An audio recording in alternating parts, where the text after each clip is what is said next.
Alors, salut à tous et à toutes. Il y a quelques temps, j'ai commandé un appareil. C'est un testeur de composants que j'ai depuis un petit moment et que c'est vrai que je ne vous ai pas présenté. C'est un testeur qui teste les MOSFET. Je vous ai déjà présenté un testeur de composants, euh, mais bon, celui-ci ne mesurait pas les MOSFET. Et donc, cette fois-ci, je vais vous présenter cet petit appareil, voilà, qui est celui-ci. Cet appareil, eh bien, il teste les transistors MOSFET. Grâce à ça, eh ben, on peut savoir si un MOSFET, s'il a un problème ou pas. Donc je vous propose de regarder cet appareil, son fonctionnement de plus près.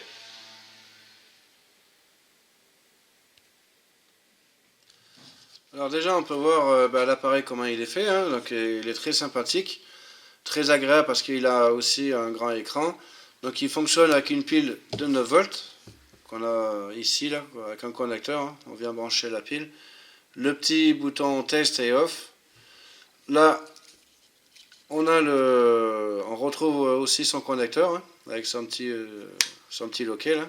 Voilà, pour coincer le composant.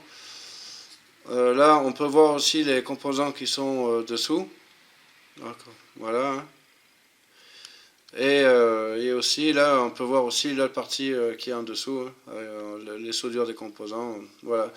D'ailleurs, à ce propos, il faut faire attention parce que de poser cet appareil bien sur une surface isolée, comme ici par exemple sur ce bureau en bois, parce que le fait que là il n'y a pas de protection, et donc si je viendrais mettre cet appareil sur une surface métallique et que j'allumerais l'appareil, eh ben, je vous raconte pas les dégâts quoi. Ça ferait, je pense que ça ferait un joli court-circuit qui serait fichu en gros, hein.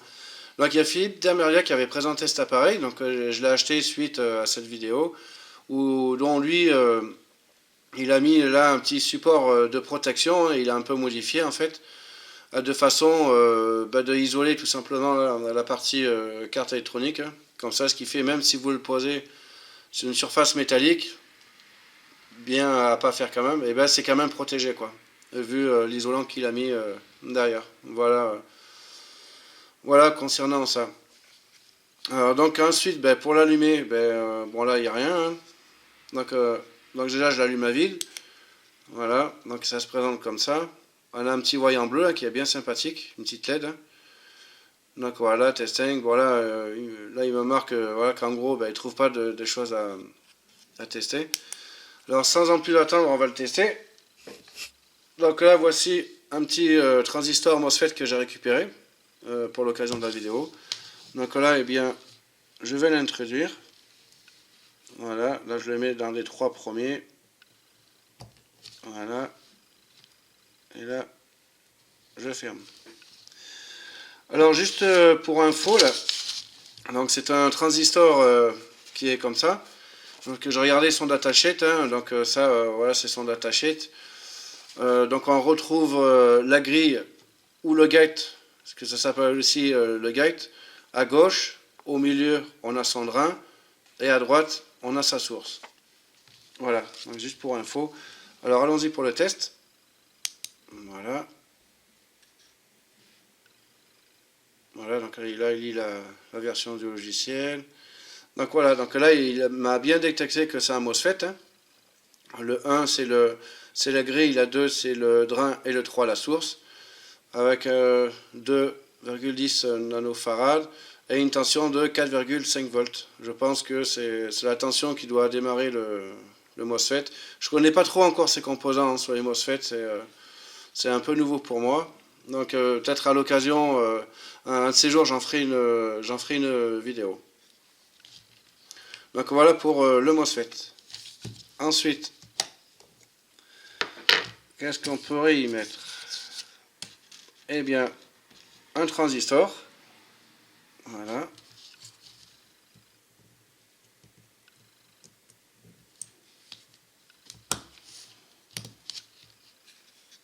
Voilà. Donc là, la routine, hein, il lit la version du logiciel qui est dessus. Et voilà. Donc c'est bien un NPN, hein, parce que c'est les transistors que j'ai. Le 1 retrouve le collecteur, le 2 la base, le 3 l'émetteur. 432 pour son gain, avec une tension de 689 millivolts. Voilà, donc il lit bien les transistors. Hop, voilà pour celui-là. Ici, on a une résistance, je sais qu'elle est de 48 kilo ohms, je crois, il me semble.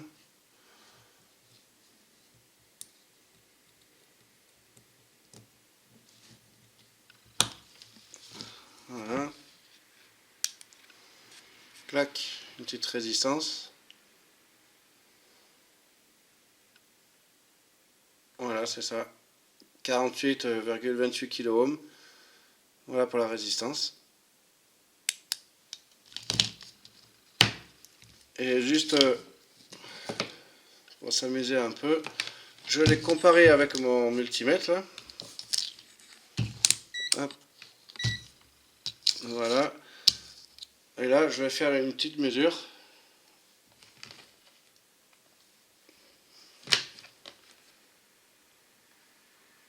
Non, attendez. Voilà. Et voilà, donc il me trouve aussi la même valeur. Hein. Donc voilà, on voit bien que cet appareil, bien, il est juste. Hein. Voilà. Ensuite,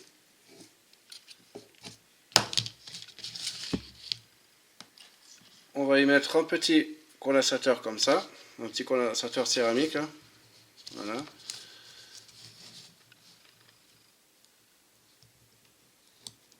Clac. Ah, je crois que je l'ai mal mis. On va voir s'il me le lit quand même. Voilà, donc c'est ça, donc s'il est bien mis. Capacitor, voilà, avec 98 picofarad. Voilà. Hein. Pour ce petit condo. Alors là, ça tombe bien, ben, ça c'est un petit condensateur, mais par contre je ne savais pas la valeur. Donc on va le lire. Bon, entre temps je l'avais lu, mais bon, je ne me rappelle plus. Je crois que c'était un picofarad, il me semble, de mémoire. Hop, test.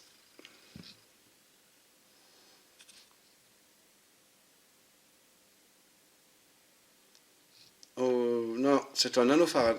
Autant pour moi. Voilà, capacitor, donc il teste bien, c'est un condensateur de 0,1% de marge d'erreur et avec 69,119 nanofarad. Donc voilà, c'est très très pratique. D'autant plus que celui-là, je savais vraiment, j'ai démonté ça sur une carte et je l'ai mesuré avec un appareil pour voir si c'était un condensateur. Bah oui, ça l'est bien. Hein. Ensuite, les LED.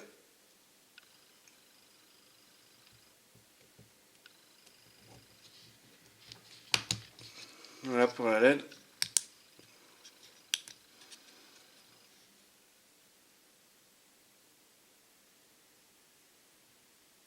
Voilà, on a vu la LED s'allumer.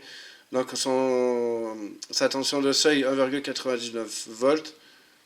Et là, 11 picofarad. Alors par contre, lui, contrairement à l'autre, il ne lit pas le... Il y a un autre truc au-dessus. Attendez, je vais vous montrer vite fait. Donc lui, il me dit la tension. Tandis que celui-ci, par contre, il me laisse une lettre dessus. Il me teste il me lit aussi le IR qui correspond à 2 NA. Bon, ça, je sais pas trop ce que ça veut dire. Mais bon, tout ça pour me dire que ce testeur-là, lui, il ne l'affiche pas. À moins que j'essaye aussi sur une autre patte.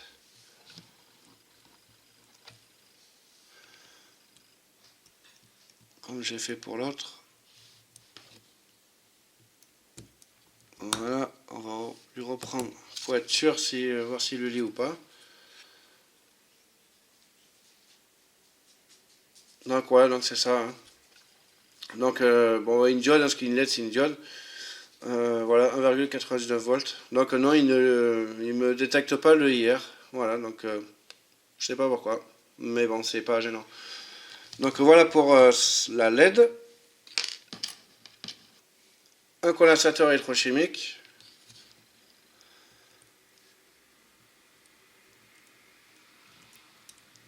Voilà, donc cet appareil, hein, au bout d'un moment, il s'éteint tout seul, si on s'en sert pas. Voilà. Donc ça, c'est un condensateur de 100 microfarads.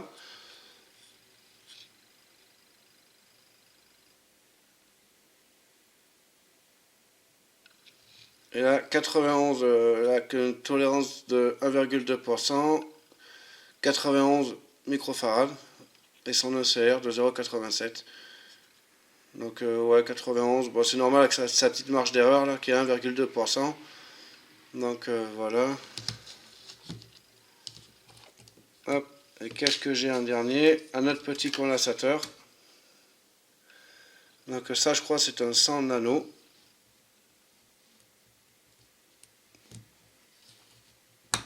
Voilà. Clac.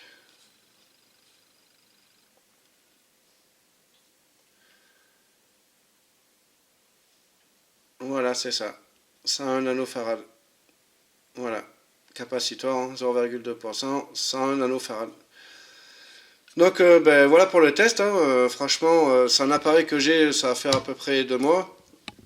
Bon, celui-là, je l'avais, au niveau présentation, bon, c'est vrai que je l'avais un peu zappé. Je l'ai vite placé dans un truc pour le protéger, dans mes tiroirs là, où je range mes composants. Et après, bon, voilà. Donc ce soir, ben, j'ai décidé de vous le présenter. Et puis comme d'hab, hein, je vous mettrai le lien en description pour ceux qui intéressent. Mais franchement, je vous le conseille vraiment. Hein, il est pas très cher. Il fait dans les 22 euros, frais port compris, chez Banggood. Voilà pour l'info. Voilà pour les tests. Donc voilà pour le test de ce magnifique testeur de composants. Donc il est, comme je le disais en début de vidéo, il va être très utile pour les MOSFET parce que j'avais pas d'appareil pour tester les MOSFET. Et bien maintenant j'aurai un appareil pour tester les MOSFET, alors que si je répare un appareil que j'ai un doute sur les MOSFET, avant je ne savais pas les tester. Maintenant avec cet appareil ça ira mieux, ça sera plus clair. Et puis voilà quoi. Merci d'avoir regardé cette vidéo. Et je vous dis à la prochaine. Mettez des likes, mettez des commentaires, j'y réponds toujours. Et je vous dis à bientôt sur ma chaîne. Ciao.